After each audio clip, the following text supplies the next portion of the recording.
everybody. Thanks for tuning in to Dave Listens to Hi-Fi. So, the 66th annual Grammy Awards were held a little bit earlier this month. And while I am a music lover, I don't usually pay attention to the Grammys too much. I find they really celebrate a lot of commercial music and commercial success.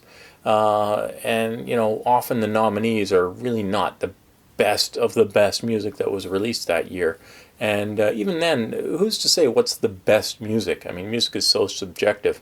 I mean, there's some music that is objectively good and objectively not good. But, within that range, in the middle of that, there's everything that's so subjective and personal preference. So I find judging music like that is, it's nice to celebrate good music, but to say that some music is the best is kind of a little tricky sometimes. My son did come see me the day after, and he's like, "Hey, did you hear about the rap album of the year? There was a bit of an upset." He said it was Killer Mike who won, and that was over established artists like Nas and Drake and Travis Scott, and so there was kind of a bit of an upset, and he also won. I think rap performance and rap song of the year. So 3 Grammy Awards total given to the song and the album by Killer Mike. So my son was telling me about it, and so I went to Spotify and I started playing some tracks. I'm like, yeah, actually, you know what? This is pretty good. So I ordered the album, and I wanted to do a Dave Listens to Hi-Fi review of the Killer Mike album, Michael. Grammy Award Winning album, Michael by Killer Mike. I picked up this version. It's the black vinyl version. Of course, I listen to mostly vinyl, so that's why I picked up the vinyl version. I saw that there was some gold and translucent versions available. I do not like transparent vinyl. I have a couple transparent vinyls. I have Tori Amos, Boys for Pele.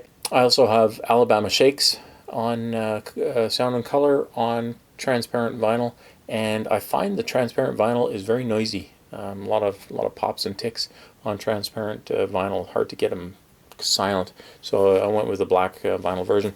Comes with a little tag here. It's actually a double album, 2 inside. Inside each subsequent sleeve, there is a fold out here with that, and then just the song credits. Also inside is this, which is a little track listings, and I guess it's a picture of his mother. There's a song in there about his mother, a couple different themes running through. So similar stuff here to what's on the back of that big fold out. Lots of stuff inside. I found it quite telling, the pictures. So Michael gets a picture. I guess this is a school picture of him with angel and devil themes. Then there's all the cash and gold on the back. I don't know if there's much more significance there. I'm not an expert on Killer Mike, just telling you what's inside here. Here he is, another picture with his car. Here he is in the club. I guess the name of the club. I'd almost categorize it as a concept album. There are common themes running through the album. There's a real arc to it. There are equal measures of boasting and humility. Nostalgia and success, empathy and bravado. Like the cover showing there's 2 sides to everything, and it's really interesting the way he portrays these through different songs and the placement of the songs on the album, creating that real theme. There's a lot of really interesting guest appearances on here. CeeLo Green, Andre 3000, other people, and I'm sure other people would know that I'm not as familiar with it. Young Thug, Mozzie, Ty Dollar Sign. There's LP, who's the other part of Run the Jewels, which was Killer Mike's project after his first couple solo albums. So there's a track on here, one of my favorites, Don't Let the Devil, that's LP and him. So it's maybe almost a Run the Jewels track, but it's on this album on the Killer Mike, under Killer Mike. So I put the album on, and as you do with a vinyl record, you can put it on and you can listen to the whole side uninterrupted, in the order that the songs are. If you had the digital version or streaming it, it's so tempting just to skip to your favorite tracks, but because this is more than just a collection of singles, it's a real work together. I found that buying it on LP was really a good way to go and a good way to experience it. Now, this is a Dave Listens to Hi-Fi review, so I have to talk about the sound quality.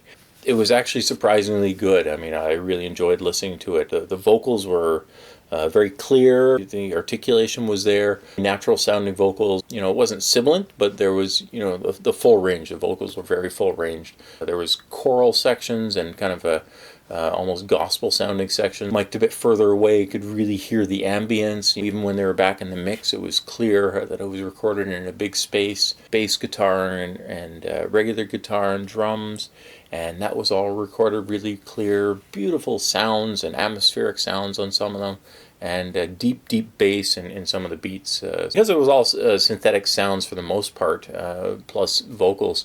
There wasn't a lot of high end. It more reminds me of something like the Joshua Tree, where the top end is really subdued on that album. This one, it's not that it's subdued or dark so much, it's just there's not a lot of content at the top. So really impressive to listen to, really puts your speakers, gives them a good workout.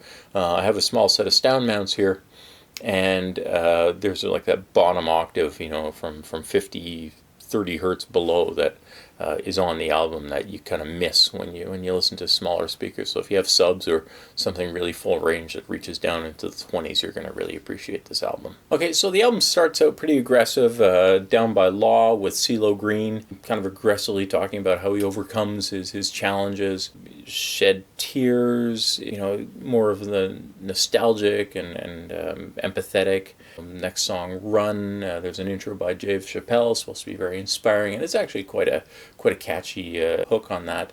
So some more boasting stuff on there, and then the album on side B kind of slows down, slumber kind of stuff that happens when he was young, and you know, who am I to judge? Scientists and Engineers is following. That's the one with Andre 3000, track that won 2 Grammys, I believe.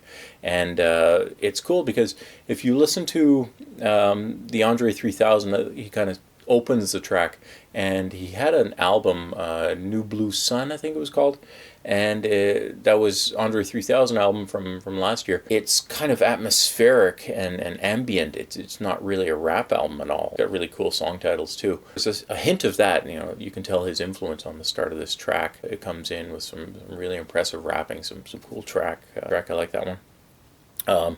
2 Days, this one with Ty Dolla $ign.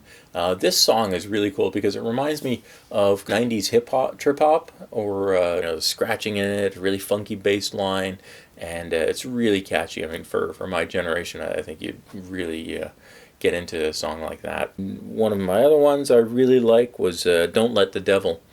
And that's a song with LP, who is the other half of Run the Jewels, Killer Mike's kind of side project from, I think he did a couple albums with this project called Run the Jewels, which was him and LP. And so this song is him and LP, so it's kind of a Run the Jewels track. I think they actually say Run the Jewels in it. But that's a really cool, almost a reggae dub inspired song. I really enjoyed that one too. With my 69 5 bird from the curb. Yeah, another track I really like, Exit 9. That's just so funky. The bass line and the beats come in and the rapping. It's when I was young, there were some songs that had such an amazing beat, such a catchy, funky beat that in my mind, it was like eating candy. It was just so delicious, and I just couldn't get enough. And that's what this Exit 9, that's what that track, when you get this hook that just grabs you, and you just have to hear it over and over and over again. To me, that's a standout track on this album for sure. You know, there's a collection of really funky, cool songs. There's a collection of really more aggressive rap songs talking about his struggles, and then boasting, talking about money and success. And then there's other songs, Motherless and Something for Junkies, where he's kind of lamenting loss and empathizing with you know, people's struggles. So it's got a lot going for the album, and like I said, there's a real arc to it, and it can be really digested, you know, in a lengthy sitting where you kind of listen to the whole album right through.